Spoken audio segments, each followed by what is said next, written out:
Live with CDP Sports Talk, a weekly sports and entertainment podcast sponsored by Barry Cullen Chevrolet.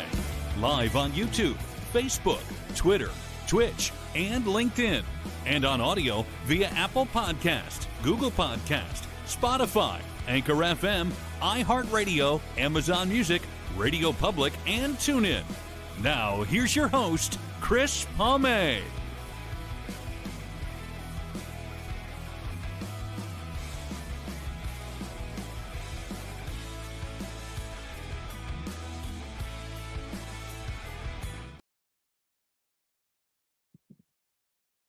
Good afternoon, everybody. Welcome to season 13, episode 20, overall 680 of Live with CDP Sports and Entertainment Talk Show, brought to you by our friends at Barry Cullen Chevrolet Dealership, located at 905 Woodlawn Road West in the Guelph Auto Mall. Check out their website, barrycullen.com, for the newest selection of new and pre-owned GM vehicles, along with their great selection of all-electric vehicles, Cadillac vehicles as well. You can call the dealership at 519-824-0210 and tell them Chris Palme sent you, or you can email them at info@barrycullen.com. Barry Cullen Chevrolet Dealership has been family-run and operated here in the city of Guelph since 1969 and has been a sponsor and advertiser of Live with CDP Sports and Entertainment Talk Show for the past 3.5 years. I hope everyone is doing well on this Wednesday, March 18th, 2026. And I'm looking forward to my guest today. This is his, I believe, his 5th or 6th time on our show. And he's a longtime voice of the Toronto Argonauts on TSN 1050. And he's also their manager of media communications as well. Mike Hogan will be on, and we're going to talk a little bit about Toronto Argonauts football and training camps less than 2 months away from being at the University of Guelph again as well. So we're going to bring on the voice of the Argos and a friend of the show's in 1 second. Good afternoon, Mike. How are you? Very good, Chris. How are you? Good. Thank you so much for coming on. And this is our 5th anniversary since you came on my show 5 years ago. I'm sorry I didn't get you cake. It's okay. We'll get some this season at BMO Field in August.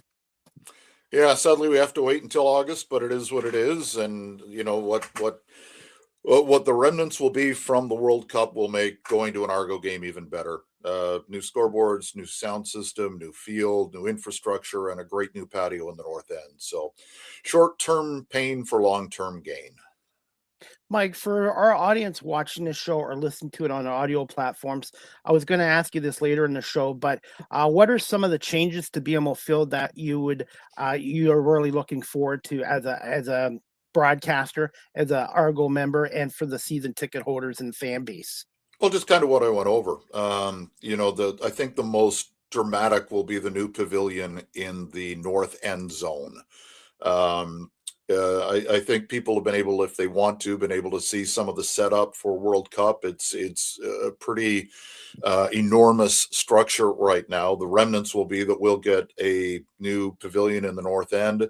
For this season, there will be extra suites that are available now if you want to jump on board at argonauts.ca. But going forward, not for this year, but next year, there will be a pavilion for fans to gather. The flight deck at Rogers Center, the Rum Hut in Winnipeg, they do a nice job in Hamilton as well at the one end zone.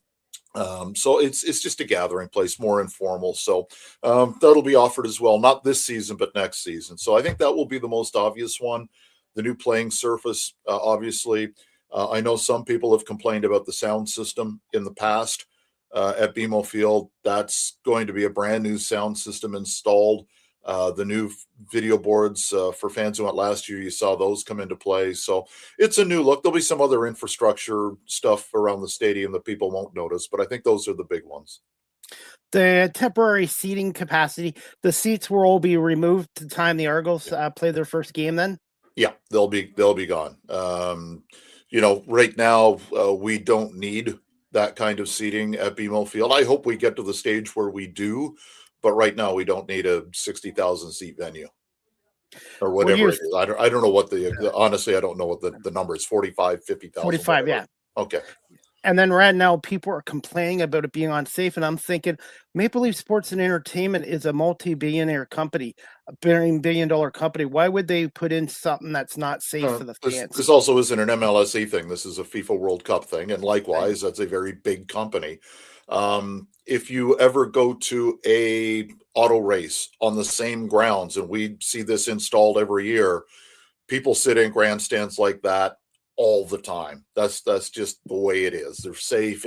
I don't know why people are complaining, but from what I see, it looks exactly the same as what's installed for the Indy that's run every year at the CNE.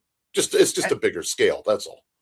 And I sat in those seats in 2016 at the Grey Cup, and I had no issues at all. Yeah, it's not unusual to see buildings extended and expanded. That's happened at Grey Cups for years, where temporary seating will be brought in to make a facility bigger and seat more fans. So, yeah, it's not unusual. People seem to find a way to complain about everything, so it's not surprising. Mike, what are your thoughts on some of the CFL changes in 2026, and what would you say to those fans that are not happy with those changes so far? Well, this year, what are we going to see? We're going to see the clock change, which may bring more plays into the fold, especially in the last 10 minutes of a game, and also we're going to see benches on the other side of each other instead of on the same side, which affects the stadiums in the east. That's it. So they're not major changes. I think the physical difference at BMO Field is the field itself will have to be brought, like the playing surface, the lines will be closer to the west grandstand because you need more room on the other side for the visitors bench. That's the only difference you'll see. So it'll look a little bit different, but not majorly. The 55-yard line will be gone this year, right? Next year. Next year? Okay. Yes. And the end zone is not going to be until what, 2027? 2027. Okay. So there won't be very many changes at all.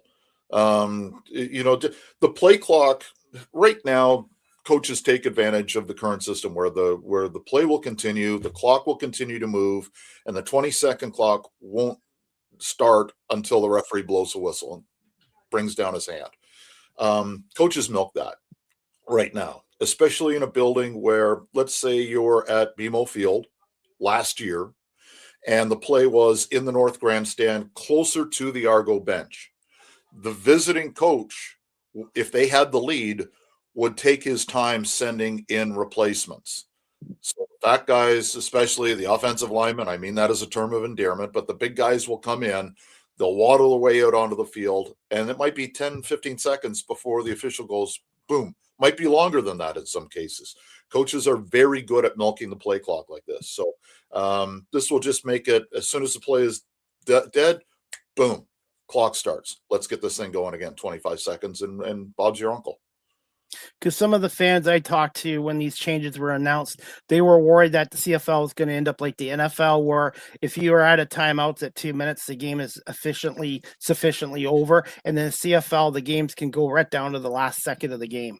Yeah, I don't know what's going to be done in that case. I know the rules committee was going to have its say and I haven't heard anything come out of that yet. So there's still a chance that we go back to the last 3 minutes. And I agree.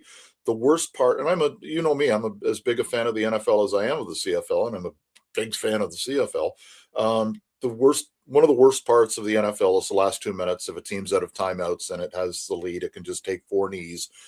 When, in my opinion, in a one-score game specifically, the last 2 or 3 minutes of a game should be the most exciting, not the least exciting. And that's what often you get in the NFL. And I don't think we're going to go that way in the CFL. Still going to be 3 downs, and it's still going to be the same amount of players. So I'm keeping an open mind to it, and hopefully the fans out there will as well. Look, but the main part of the Canadian Football League, to me, and I totally get if you're upset about missing the missed field goal for a touchdown. They say, oh, it happens all the time. Pinball Clemens never ran a missed field goal back for a touchdown. Janarian Grant has never run a missed field goal back for a touchdown.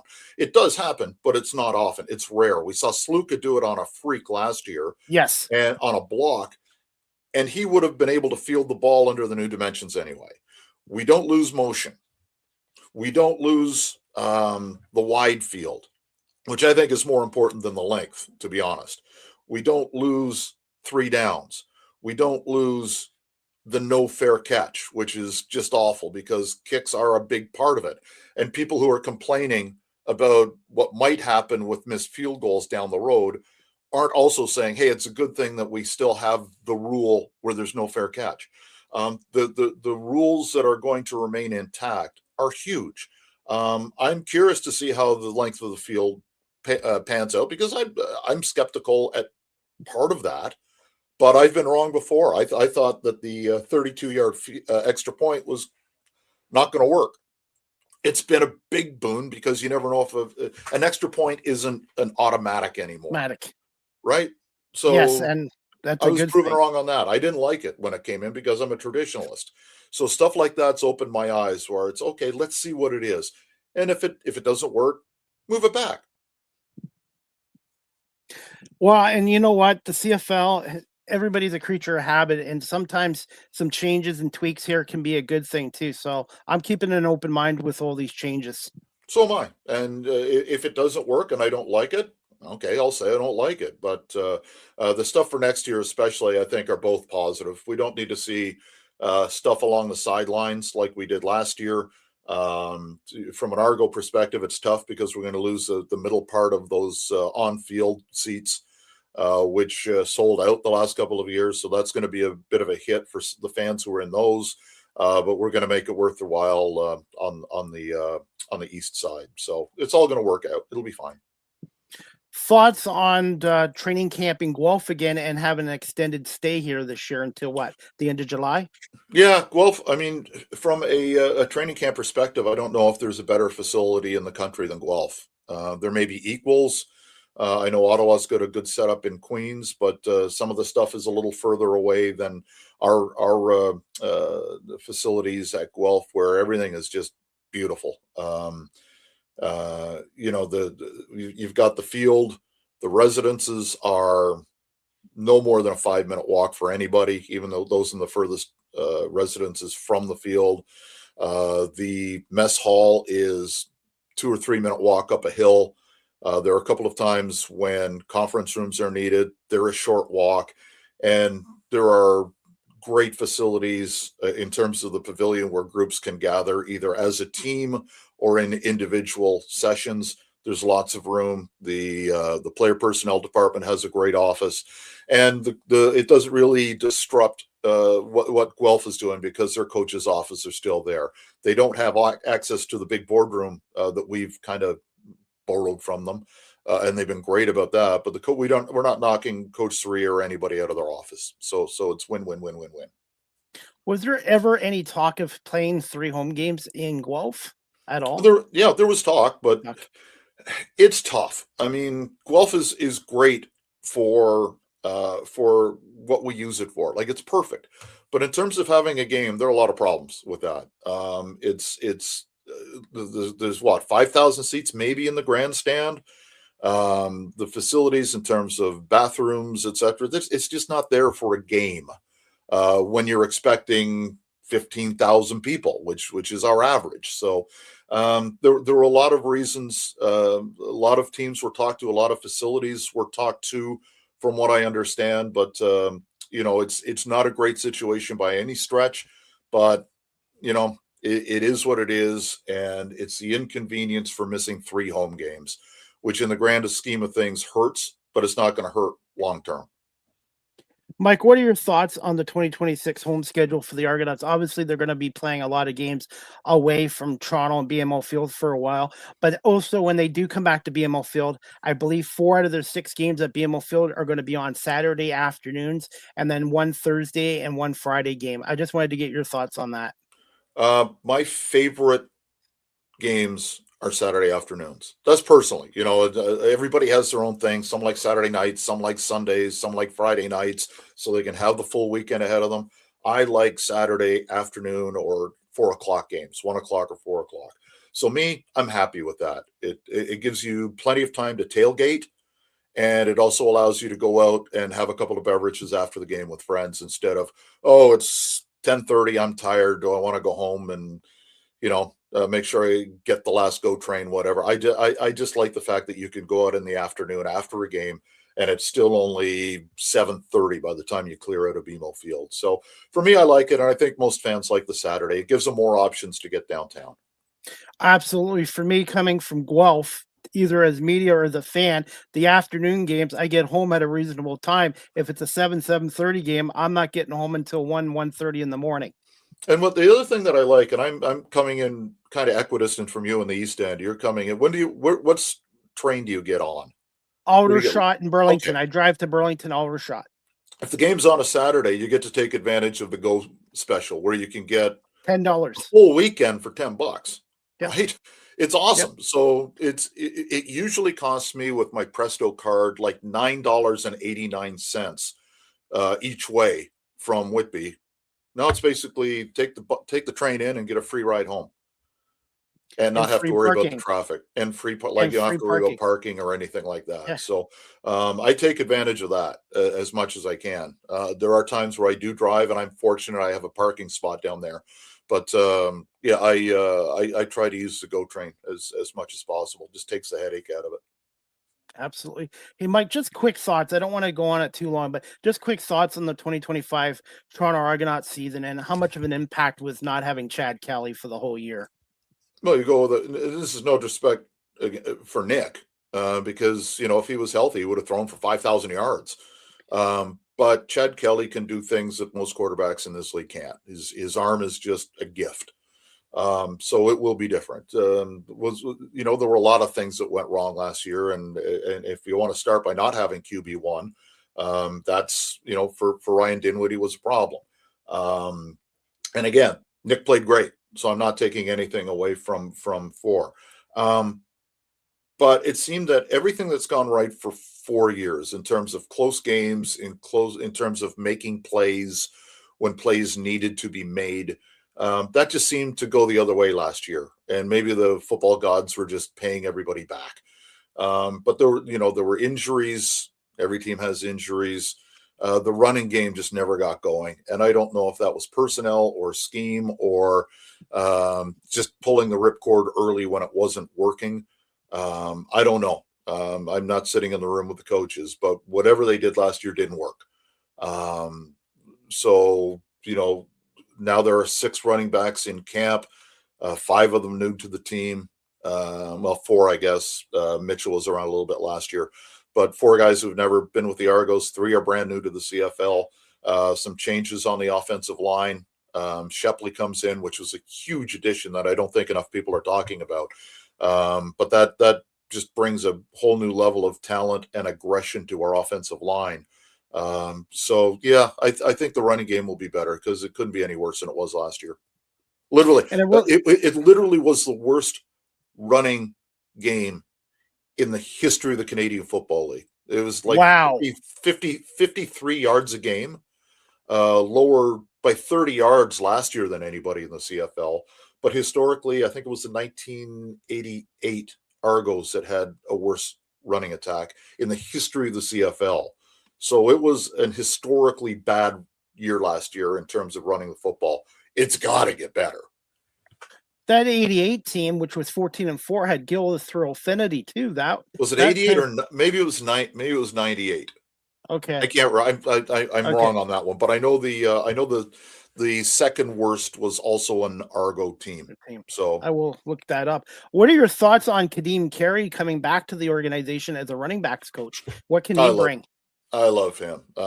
He was so good for the Argos in 2024.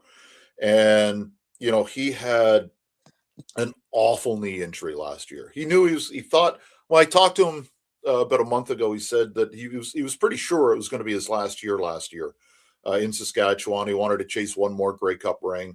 And in his third game, which is about the 6th or 7th game of the season for the Riders, they went out to BC and he blew out his knee badly. Ligaments, meniscus, like it was spaghetti. So he knew he was done. And, he had always thought about coaching. Mike Miller had thought about Kadeem as a coach when Kadeem was here, just because of the professionalism and his teaching skills and the way that he interacted with the other running backs.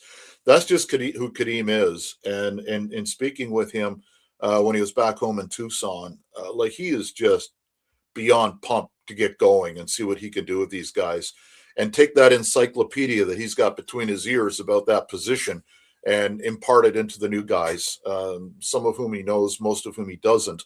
But it's an opportunity for him to start, making that next generation closer to Kadeem Carey in terms of their football knowledge. They may not have his skill because he was a talented dude, but yeah, he's going to be a really good coach. Overall assessment of Ryan Dinwiddie's 5 years as head coach of the Toronto Argonauts. Obviously, 2 Grey Cups and a number of Eastern Division finals. A pretty successful 5-year stint with Toronto. Oh, there's no question about that. When you get to the Eastern Final 4 times in your first 4 years and host it 3 times? 3 times, yeah. 3 times they hosted and then went into Montreal and won the other one and win 2 Grey Cups. That's what else do you want? In terms of last year, like I say, whatever could go wrong did. Right. I don't know how much of that is on RD and the staff. I don't know, but you saw what the players gave him in that survey. Not him, but them as a group in the survey. So obviously the players weren't happy with what was going on. And I'm not pointing the finger at any one specific coach, but generally speaking, the reviews weren't good. So I am of the belief that every coach does have a shelf life. And maybe RD hit his. I don't know. I'm sure he's going to like the challenge in Ottawa, and we wish him luck, except when he's playing us. Absolutely. And I spoke to him a number of times, and he was always very professional with me and answered my questions. So I wish him all the best in Ottawa. And since we brought up Ryan, what are your thoughts on quarterbacks coach Mike Miller now being named the 45th head coach in the Toronto Argonauts history? And what does Mike Miller, in your opinion, bring to the job of head coach of the Argonauts? I was really happy for Mike. There were a couple of internal candidates. If Mickey Donovan got the job, I would have been thrilled as well. But in terms of, and I know a couple of the guys who aren't on staff, Kevin Ivan, Shivers, those guys also applied. Apparently, I had interviews. So I would have been happy with all of them because I get along with all of those guys. Mike Miller is a special dude. He is. He's type A football in kind of a different way, where he's always thinking about the game, but he's also thinking about the personalities involved. He's a real people person, and everybody likes Mike. Like, I don't know anybody who went, "Oh God, Miller's our head coach." And that's, the players that I've talked to are all super excited.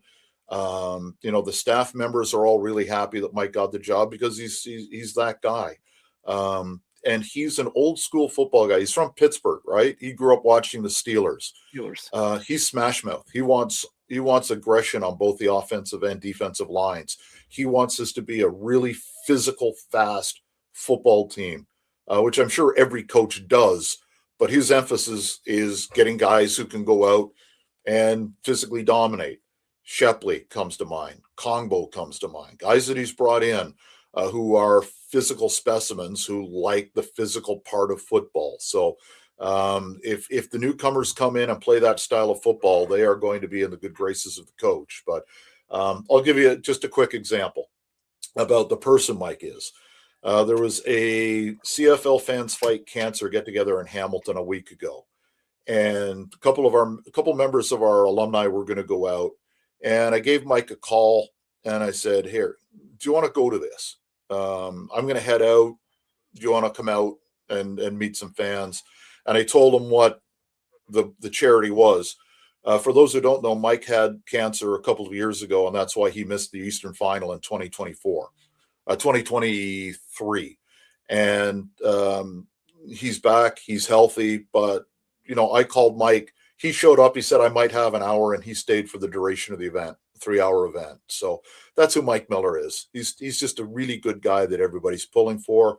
He's a hell of a coach. He's got the background. He has 2 Grey Cups with the Argos, and he was here in 2021 for 2021 or 22 for the first time. And he's been 2021 he was here. So McLeod Bethel Thompson led the league in passing under his watch. Chad Kelly came off the bench under his watch and won a Grey Cup. Nick Arbuckle did the same thing coming off the bench. Chad Kelly won an MOP. That's the kind of success he's had. And as I mentioned, look how well Arbuckle played last year, not as QB1. I think Mike's just done a great job as a coach. Was with Arizona when they went to the Super Bowl. Like he's a good dude who knows the sport.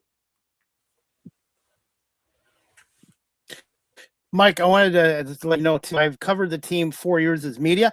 I've talked to a lot of the coaches, but I've never actually had a conversation with Mike Miller yet. So I'm hoping this year I'll be able to either interview him on my show or be able to talk to him at BMO Field at some point this summer or at the University of Guelph. Mike will absolutely do that. I think every fan who came away from that evening was glad to have met Mike, because Mike went around and he spent time with every table. Like he just didn't go and stand there and have a soft drink. He went around. He wanted to know what fans were thinking. He did an event with our fans at a Raptors game. Some of our fans at a Raptors game, and all I heard was how great Mike was with the fans. But that's who he is. Mike, can you also tell us about some of the other changes on the coaching staff? Obviously, Mickey Donovan is back as special teams, but can you just tell us some of the other changes on the coaching staff? Yeah, I guess the big one is Greg Quick comes in as a defensive coordinator. It's Greg's third tour of duty with the Argos. He was here with Barker in 2010. He's here for a couple of years, and he came back in I'm getting all the years mixed up. I think it was 2019 he was here. And then he went to Montreal, and he's been really good working with Coach Thorpe there. And I thought Mike and he would have gone back and their paths would have crossed. But Mike told me that the only times that he had met Coach Quick was at the end of a game a couple of times, so they go and shake hands like they had never spoken before the interview process. Greg has the same mindset where he wants to be very physical, an old school coach. So that's what I think fans can expect on defense. He's also going to be the linebackers coach. Demetrius Maxey comes back as the defensive line coach. He was in Edmonton for a bunch of years, came here for a year, went back to Edmonton for a year. Now he's back here. Players really respond to D-Max. He's just that guy. He's great here as a player and has been great as a coach in the CFL. Javon Johnson is a defensive backs coach. He was such a pain to play against when he was a Winnipeg Blue Bomber and a couple of other teams he played with. But he was part of that Swaggerville defense that was so good for the Bombers. He's coming in as the DB's coach. Who do we have here? Don Picard moves from running backs coach to the offensive line. Natural fit for a guy who was so good as an offensive lineman. And again, he played the game with an edge, which is the kind of game that the coaches want to get into their players. We mentioned Kadeem as the running backs coach. Kerr Johnson is in as the receivers coach. He was a deep threat when he was in the CFL. So he's up here as a coach for the first time. And Chris Miller is the quarterbacks coach.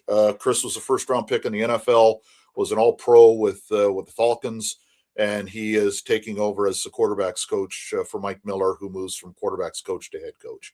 So it's a really good group. Mike, I wanted to get your thoughts on this too. Obviously, you got a new head coach and you've got some new guys on the coaching staff, like you mentioned. How much of a transition will it take for some of the veterans on this team and some of the new guys to get used to this coaching staff?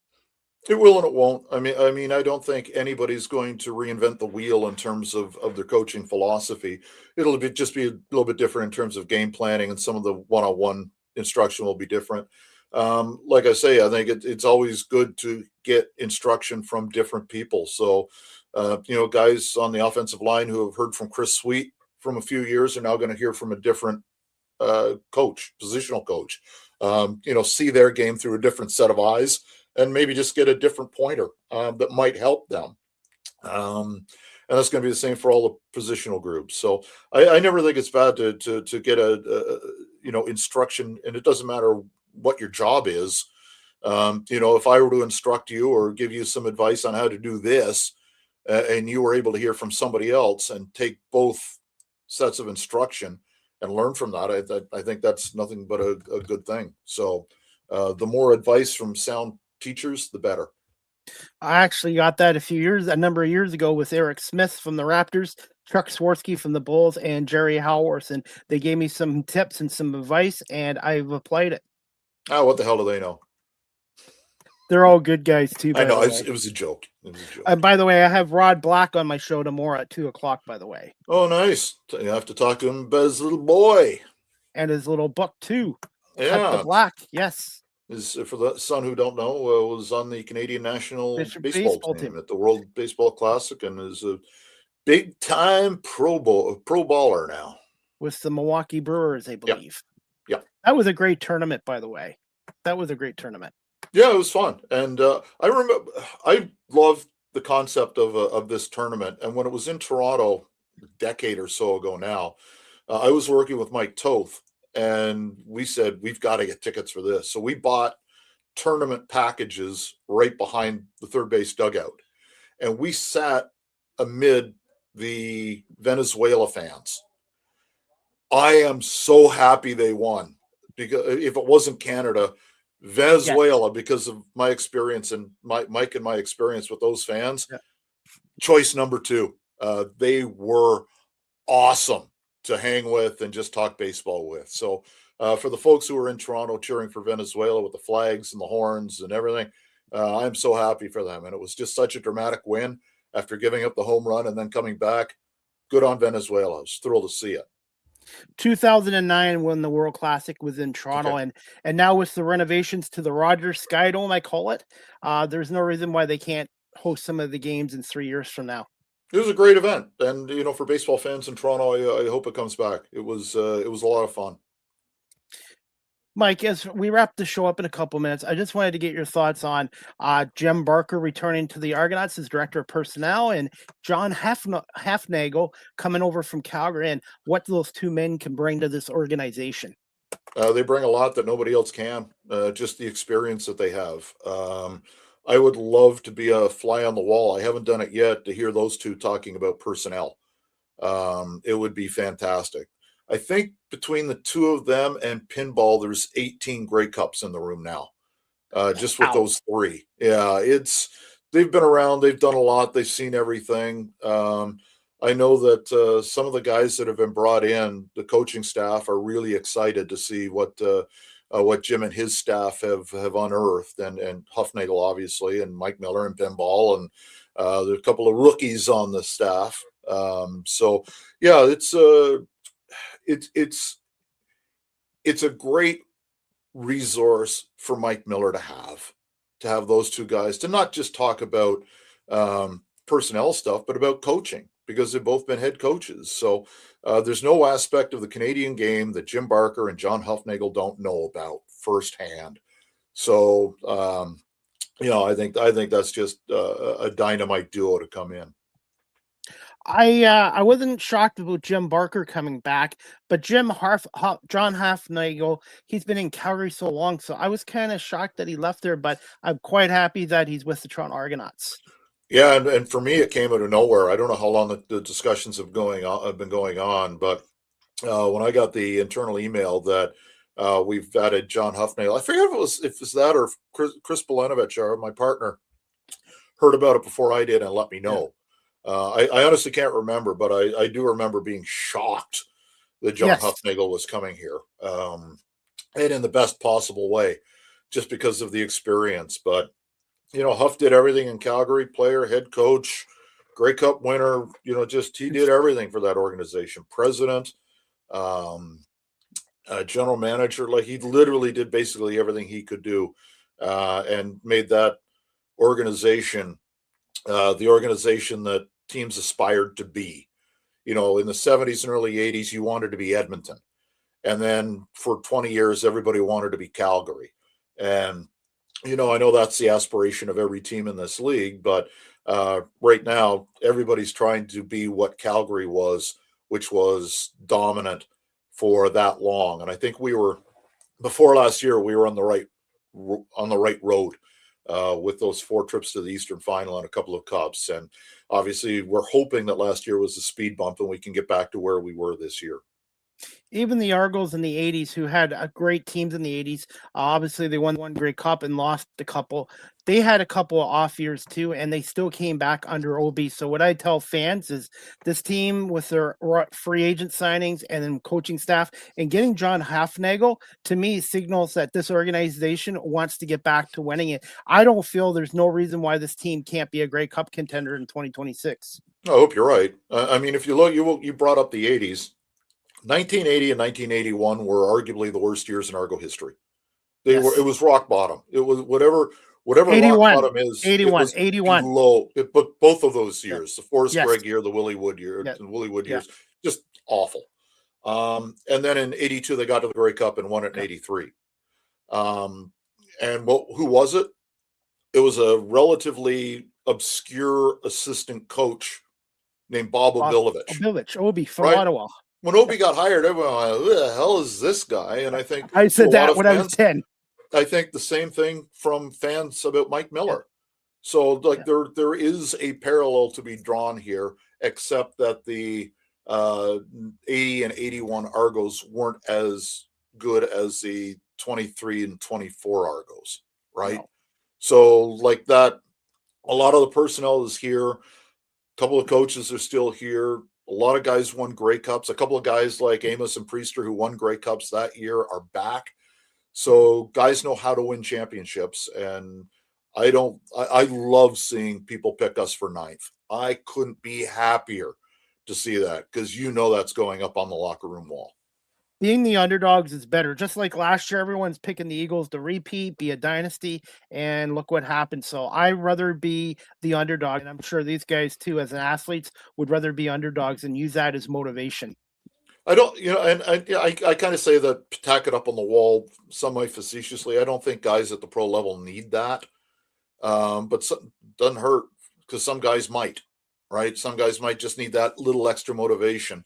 And if you walk into that room and look at the guys around you and say, what the hell are they talking about? Look at the guys on this roster.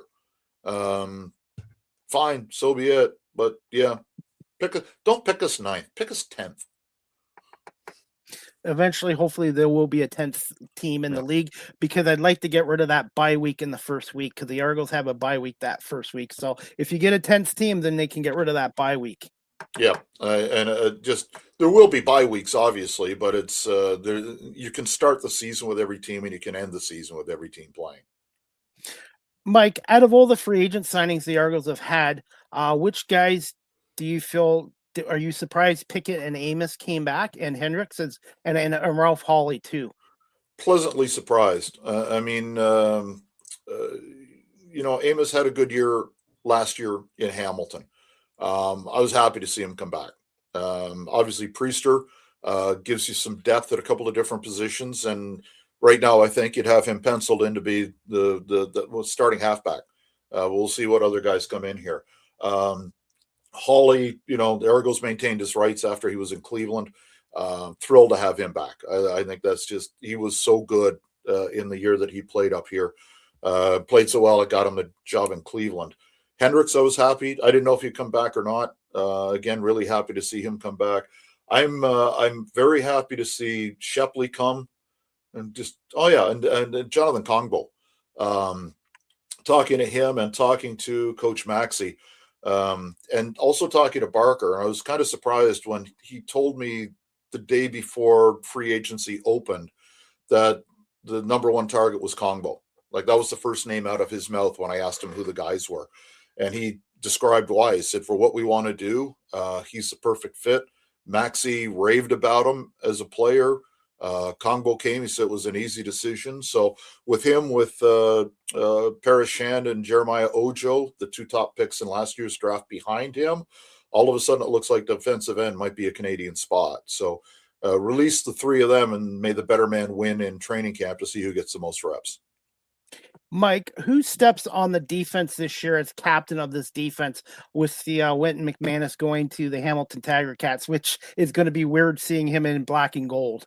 Yeah, I assume it'll be one of the veterans. Cameron Judge would be a good pick. Cameron's not the loudest guy in the world, so if you're looking for a vocal leader, that might not be him. He's just I've got my head down. I'm going to do my job. This is how I play. I know Amos has the immense respect of that room. McFadden has the immense respect of that room. Tea Time was a defensive captain a few times when Winton was hurt last year. So it may be Tea Time. I don't know, but we'll find out. I'm curious as well because we know what McManus did here, and he felt he needed a change. Good on him. Sadly, it was in Hamilton where he went, but his leadership void will have to be filled. There are some guys in the room already who can do it. Winton McManus and his time in Toronto, what was one of your favorite moments with him? I think the biggest play he ever made as an Argo was in a regular season game. It was in Touchdown Atlantic was it Halifax? I think it was Halifax. And it was late in the game against Saskatchewan, and he picked off a pass and took it 50 yards for a touchdown. And I think that turned around the season. That was a play that needed to be made, and he did it. And it kind of got the momentum going from there. So that would have been in 22. So I think that was the biggest play the Argos made that year. And when I think about Winton and a play he specifically made, not taking away his interception in the Grey Cup, obviously, but that was a turning point in that season. So that'll probably be the play that I think of mostly, and it was the first one that came to mind when you asked that question. I know you can't answer this yet, but I wanted to ask you, are you guys going to be doing an all-time Argos again this year? Maybe putting some more members of the team into the all-time Argos this year? There will be, and we may have a couple of modifications to what we do, all for the positive. But yeah, we're working on a date right now for an alumni game. There will be an alumni game where we're trying to get as many former players to come as possible. And we'll make an announcement in terms of all-time Argo or all-time Argos coming up. What's the number one criteria to get into the all-time Argos list? Is it a number of years or games you've had to play for the team? I think the only thing they used to have was a 5-year. You had to play for the Argos or coach the Argos or be with the Argos organization for 5 years. They waived it for Doug Flutie, obviously. He was only here 2 years, but you know, what else? 2 MVP awards, 2 Grey Cup MVP awards, bunch of records. You know, how could you say no? So they waived that, and they also waived a waiting period for Paul Massotti. I think there's supposed to be a 3-year wait before you can be eligible to go up on the wall, and I think that's the only time where that was waived. But other than that, it's just the players vote for the players, and the organization picks builders, and that just started a couple of years ago. I'm hoping one day, Mike, as a media and as a fan, a season ticket holder, there is an Argos exhibit at BMO Field. Working on that, yeah. That's one of the things that I'd like to do. I won't get into details right now, but I think we can put all of this stuff together and celebrate our alumni a little bit more because they deserve it. And finally, Mike, just quick thoughts on the 2026 CFL draft that I believe is taking place in Toronto on April 28th. It won't be in Toronto, but it will be a conference call. Okay. So teams will be in their own facility. Stuart Johnson will make the announcement from Toronto at the TSN studios, unless that's changed. I mean, that's the way it's been for the last umpteen years. But yeah, it's coming up end of April. The Argos will be busy. I think they have 3 picks in the first 16. They've got 2, 11, 16, 30, 31, 22, and then 3 later ones. So it's going to be a busy draft for the Argos, and it's an important one. You expect the number 2 pick to stick. They might not be a major contributor early. But down the road, we saw Dejan Brissett, I think, is the last guy to be picked 2nd overall by the Argos. Took him a little while to get going. Kevin Mittal was picked 5th a couple of years ago. Took him a year to get going. Last year, he was tied for the league lead in receptions. So the Argos will get a player. Hopefully the guys from 2025, Ojo and Shand, are going to be able to step up. Raham's coming in, who was a draft pick from that year as well. So we'll see how it goes. But it is, because of the number of picks early for the Argos, it's a pretty important draft. I want to give a shout out to the scouting department too, because those are the bloodlines of an organization, and it all really starts with the scouts too.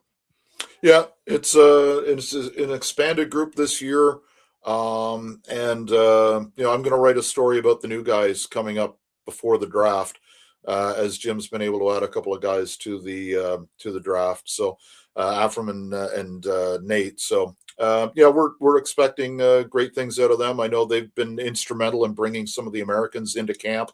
So it's going to be a night to look forward to on the 28th.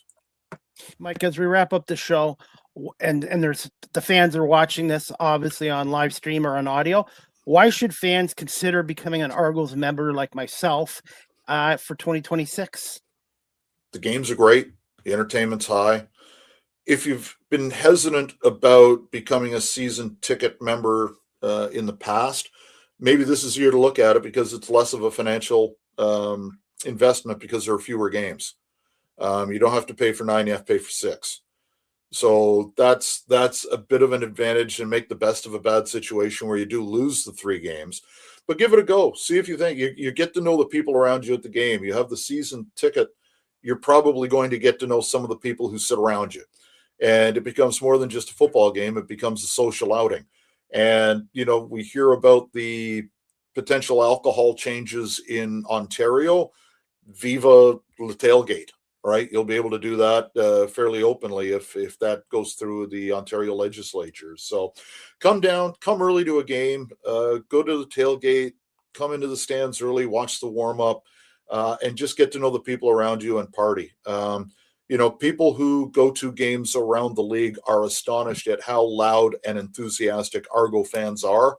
We just need more of them. So help turn the tide and come on down. And if you have any problems, find me on Twitter at Mike Hogan Argos, and I'll set you up with a rep, and we'll make this thing work.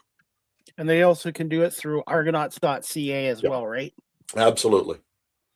And the promotions too. There'll probably be some kind of promotions for some games this year. Well, you get there will be promotions.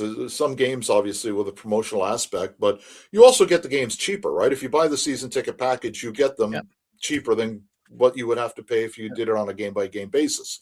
We were just discussing that today. We're going to have a gift for members, and if what was suggested today is the gift, it's going to be a good one. So I won't say anything more than that, but just it's mostly for the football and the friends. Like, it's a really cheap day out in Toronto in an era where you need cheap days out.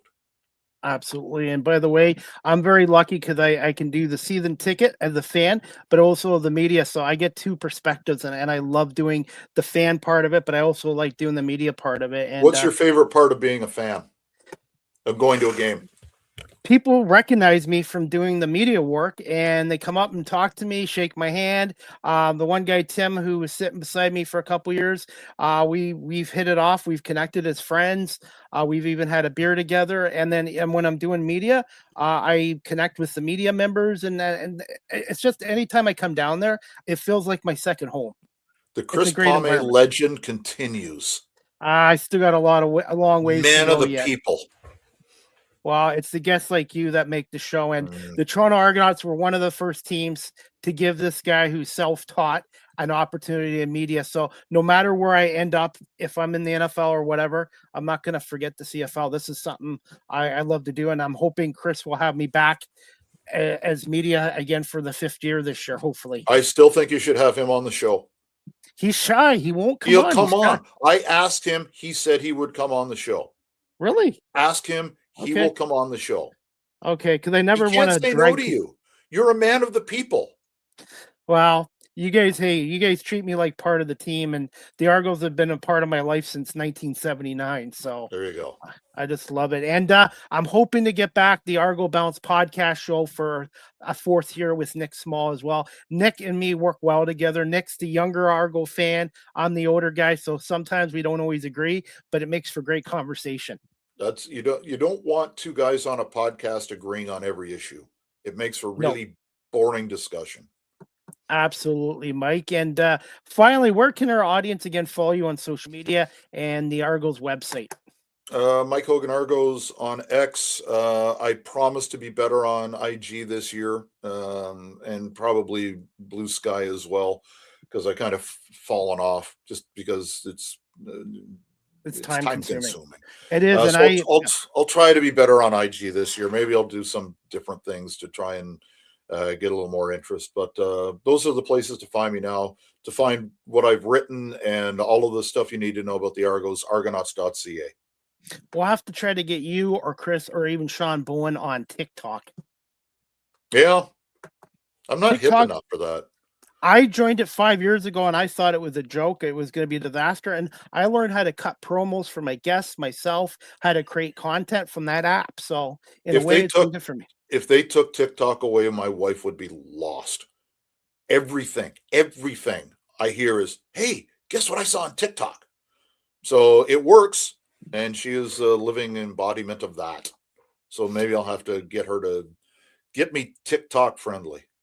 It's a good tool, and just stay away from the political stuff. That's all I tell people. Just any social media, just stay away from. There's political stuff on social media? Really?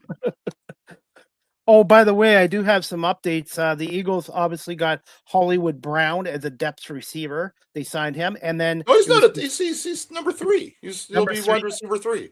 He'll replace Dotson, who I went to Atlanta. But they also this is Torrey Smith. This is adding some speed as an extra weapon, and it worked in 2017 with Torrey Smith. As a speed guy in an offense that has wide receivers ahead of you on the depth chart, has a tight end that gets most of the looks and runs the football. This is Torrey Smith. It's a great signing. And they just acquired Andy Dalton today from Carolina. Bye-bye, McKee. He'll be traded. No chance McKee stays? No chance McKee stays? I assume that they've been offered something for McKee, and that's why they're going to make the deal for Dalton. AJ and Igor are not. The drama continues every day, whether he's staying or going. He'll I stay. say he's gone. He'll stay. So, and it costs $40 million to get rid of him. Why would he do that? Isn't it by June 1st? Like they have to wait. And then it becomes 20. Then it becomes 20, and then 20 the next year. Wow. Why would you pay $40 million to have a guy not play for you when you're in a Super Bowl window and you're a better team with him? He would, if he wants out allegedly, then they're going to have to restructure his contract. If he wants out badly, and you've also had a new offensive coordinator come in, and I'm sorry we're off the Argo topic. That's okay. But you had an offensive coordinator come in when in his interview process talked about how important A.J. Brown was. So if A.J. Brown becomes a more focal point of the offense, he's going to be happy. Ta-da! Just got to get solved. Just got to get that offense line goal. And you know what? The Eagles offense had so many issues this year, and I think it all starts with the line play. Yep. So they need to get Dickerson and Jordan's healthy, and they need to address that in the draft too. Yeah. I think Howie needs to draft in the offensive line. It's like the CFL. It all starts with the O-line and D-line. In a perfect world, the Eagles, in their first 5 picks, get a tackle, a guard, a safety, an edge rusher, and a linebacker. And I'm happy. You don't even need the tight end. Now, if you get the tight end, that's a bonus, but it has to be the right guy. You can push that back another year. They got Dallas for another year, and Katera, they re-signed him for another year too. Mm. I still think Howie Roseman's the best GM in the NFL. Might be the best GM in sports. So, but hey, you know what? As an Argos fan, other than Michael Pinball Clements, and he's going to be back again as general manager. I am assuming he is back. You can't Mr. think of the Argos himself. Pinball Clements, yeah, he's one of the nicest guys you ever meet. And when you think of the Toronto Argonauts, Pinball Clements, I used to think Terry Greer, but now it's like Pinball Clements. Yep. and Uh, he's the guy. He is. I don't think there's any question. He is the most important Argo of all time. there needs to be a statue of him at BMO Field too. There should be. If I had the money, I would put one up There myself. you go. So, but hey, Mike, I want to say thank you so much for giving us some time today, coming back on my show, and hopefully we can get you back on the Argo Bounce podcast show with Nick and myself at some point this season too. You are a man of the people. How can I say no? And we will see you in less than 2 months in Guelph. Will do. May 10th is opening day, I believe, for veterans. I think that's the day. The Sunday will be whatever that Sunday is. May 10th, I think that's the first day of full practices with rookies and veterans. I will be there a couple times a week, so you guys will get sick of me. And how can the fans purchase the tickets for the Argos game against Hamilton on Friday, May 29th here in Guelph? I hope we have a link up on the website. If not, go to Argos Twitter X from yesterday. You'll see the link because the sales are going through the University of Guelph. Okay. So go to the Guelph website. You could probably find it there. If we don't have a link up, and I didn't check today, there should be a link. If not, I'll get one up there. But if you need a quick hit, go to Argos on social media and you will find the link there.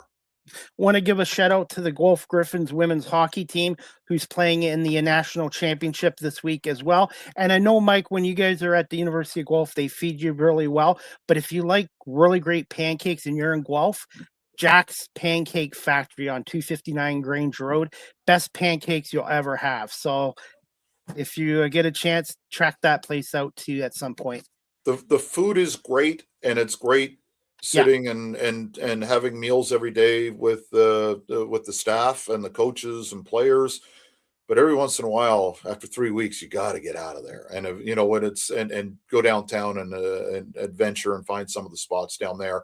Guelph is a really good spot. There's some pretty cool spots downtown and kind of in the on the outlying areas as well. And the city will be hosting the Memorial Cup in 2027 as well. Nice. So that's going to be a big deal for Guelph's 200th year of anniversary. And hopefully we'll get some more Guelph fans become Argo fans this year too. I hope so. I mean, it's a great opportunity to come and meet the guys. You can come to and for people who don't realize this, we practice every day from roughly 8:30, 9 o'clock in the morning until 12:30 or 1 o'clock in the afternoon. And every day is open to the public. If you want to come down and watch, and, players will, if you have kids, you want to come down and bring them and meet their players, just ask. Like somebody says, hey, is it okay if I get an autograph from, whomever, and we'll go up and make it work. Like that's what we do. So, and I will reach out to Chris about coming on my show, and I will bug him about the Packers and Notre Dame as well. Ask Chris Belenovich to come on the show. He will not say no. I like to get Chris and Sean at the same time. So no, you can handle that. No, that's just a nightmarish couple. They are dangerous when they get together. So, all right. Well, Mike, thank you so much today for doing this. And we look forward to training camp in Guelph in less than 2 months' time from now. And looking forward to being back at BMO Field this August as well. Looking forward to it, pal. Thanks for asking me. Thanks, Mike. Talk to you soon. All right, everyone, that wraps up season 13, episode 20, overall 680 of Live with CDP Sports and Entertainment Talk Show, brought to you by our friends at Barry Cullen Chevrolet Dealership, located at 905 Woodlawn Road West in the Guelph, Ottawa. Speaking of Barry Cullen Chevrolet, they are the proud sponsor of Live with CDP Sports and Entertainment Talk Show. And right now, the federal EV rebate is back at Barry Cullen Chevrolet. Get up to $5,000 off the purchase of your new Chevrolet EV. More details are available at Barry Cullen Chevrolet Dealership at 905 Woodlawn Road West in the Guelph, Ottawa, or go to barrycullen.com and check them out. And great customer service there. Check out Andrew and their customer service team in the sales department as well. So if you're looking for a new or a pre-owned GM vehicle, an all-electric vehicle, or a Cadillac vehicle, Barry Cullen Chevrolet Dealership is the place to go. Family run and operated here in the city of Guelph since 1969. And as we wrap up this show, guys, the Cambridge and District Humane Society on Saturday, April 11th, 2026 from 7 p.m. to 11 p.m. Eastern is having a fundraiser at the Cambridge, Newfoundland Club called the Prohibition. It's going to be located at 1500 Dunbar Road in Cambridge, not far from the Cambridge District Community Society. They're having a Prohibition Speakeasy fundraising event. Tickets are only $75 per ticket. The funds and the proceeds go into the programs at the Cambridge District Humane Society. You can purchase your tickets now at cambridgehumanesociety.org or pop by the Humane Society at 1650 Dunbar Road in Cambridge. Kat or Zach will take care of you as well, and hope to see you at the Prohibition fundraiser. It's a 1920 theme. There'll be some snack foods, some desserts, and there'll be a live band there as well. And yours truly, CDP, will be there as well. And speaking of Cambridge District Humane Society, if you're looking to adopt a pet, pets like Daisy, Christopher, Bernie, there's a lot of great cats down there. They're up for adoption. You can check out their profiles at cambridgehumanesociety.org. Speaking of Cambridge District Humane Society right now, they have a couple dogs down there, Daisy and Bernie. And right now, the Cambridge District Humane Society is looking for donations of Royal Canine. They're looking for donations of Royal Canine, HP dry, and canned food. And you can purchase that at any veterinary clinic. So if you're able to purchase some HP dry and canned food from Royal Canine, that would go well for dogs like that. Dogs like Daisy and Bernie are on specific diets for their allergies as well. And there are some more dogs getting adopted down in the Cambridge District Humane Society. So probably for my next show or the next show or two, I might have some good news for you there as well. And also, if you're looking to volunteer at the Cambridge District Humane Society, you can go to their website, cambridgehumanesociety.org, click on the volunteer application form, and fill out the information there as well. And as we wrap up this show, guys, I have another special announcement to make. The next Live with CDP Sports and Entertainment Talk Show, brought to you by BarryCullen.com, is going to be on Thursday, March 19th at 2 p.m. Eastern with special guest Rod Black, the longtime Canadian media personality, formerly with TSN and Sportsnet and CTV, and he is now the author of his new book, Cut the Black, A Legendary Life in Sports and Maybe a Few Beers. Rod has just published a book about his 40-year career in Canadian media. So I'm going to talk to Rod about his new book, which has got forewords from Joe Carter, the two-time World Series champion with Toronto Blue Jays, and Toronto media personality Jim Lang. So if you're a huge fan of Rod Black, and he's one of the good guys in the media industry, please check Live with CDP out tomorrow, Thursday, March 19th at 2 o'clock with Rod Black.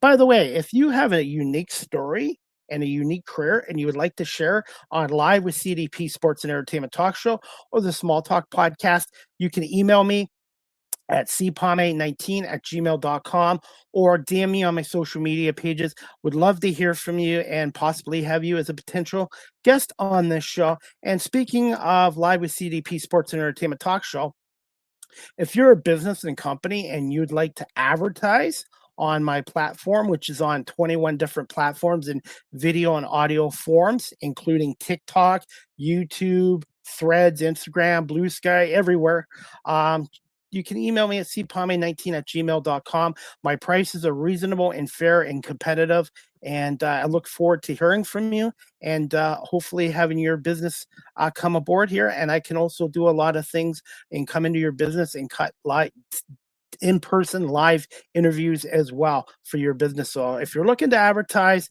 please consider Live with CDP Sports and Entertainment Talk Show and the Small Talk Podcast as well. Speaking of the Small Talk Podcast, which is a monthly, once-a-month show with Marlene Sharp and myself, our next episode is going to be on Tuesday, March 31st at 8 p.m. with a special guest. So Marlene and myself will be joined by a special guest, and please check out the Small Talk Facebook page as well. And before we wrap this show up, guys, Friday night in Fergus, Ontario, classic rock fans are set for an unforgettable night when FMJ, that's FMJ, Foreigner Meets Journey, Canada's only tribute band to two of the rock's greatest bands, kicks off their 2026 theater tour at the Grand Theatre in Fergus, Ontario at 244 St. Andrew Street West, 8 p.m. And you can get tickets. It's right here on the graphics. It's again Foreigner Meets Journey, 2 great bands done by MFJ. And it is going to be, tickets are $65, and you can get them on this website, secure1.tickethub.com/TCW Fergus. And I'm really looking forward to this show. And I'm going to be speaking to one of the band leaders. His name is Michael Pelletier. Yeah, Pelletier. Michael Pelletier. Michael Pelletier. We're going to be talking to Michael Pelletier before their performances as well. So if you're a huge fan of Foreigner and Journey and some of their greatest songs, please consider purchasing a ticket for this Friday, March 20th, 8 p.m. at the Fergus Grand Theatre at 244 St. Andrew Street in Center Wellington. And they're going to be playing hits like Don't Stop Believing, Any Way You Want It, Foreigner, Feels Like the First Time, Cold as Ice. It's going to be great. So please make sure you check out my social media pages for my interview with Michael Pelletier and some of my content from this concert. So Friday, March 20th at 8 o'clock, and the Grand Theatre in Fergus is not that far if you're in the Guelph, Kitchener, Waterloo, Cambridge area as well. And again, I want to say thank you to Mike Hogan, manager of media communications for the Toronto Argonauts and the longtime radio voice of the Toronto Argonauts, for coming on this show. And thank you to you, the audience on Facebook, LinkedIn, YouTube, Twitch, Twitter, X, Instagram, and my audience on my audio platforms such as Apple Podcasts, Spotify, iHeartRadio, Amazon Music, Good Pods, and wherever podcasts are available. Thank you, everyone, for watching and listening to this show. And I'm really looking forward to tomorrow's show, Thursday, March 20th at 2 p.m. with Rod Black. And we're going to talk about his book, A Cut to Black, his 40 years in Canadian media as well. And he's also the play-by-play announcer for the CEBL's Scarborough Shooting Stars as well. So maybe we'll talk to him a little bit about that as well. And that about wraps up today's show, guys. Again, you can also follow me on Blue Sky Social at Live with CDP 19 on Blue Sky Social. And also check me out on Cameo. If you like a personalized video message from yours truly, CDP, go to cameo.com, type in Chris Pame, and I do happy birthday, happy Hanukkah, happy anniversary, congratulations, anything within reason. So make sure you book your Cameo today. And as we wrap up this show, guys, Live with CDP Sports and Entertainment Talk Show, again, is live streamed on YouTube, Facebook, Twitter, X, Twitch, LinkedIn, and now available on Instagram and on all audio platforms as well. You can also check out my website, beacons.ai/Chris D. Pame. And as we wrap this show up, guys, finally, you can follow me on TikTok at Chris Pame. Make sure you follow, share, and like on my TikTok page.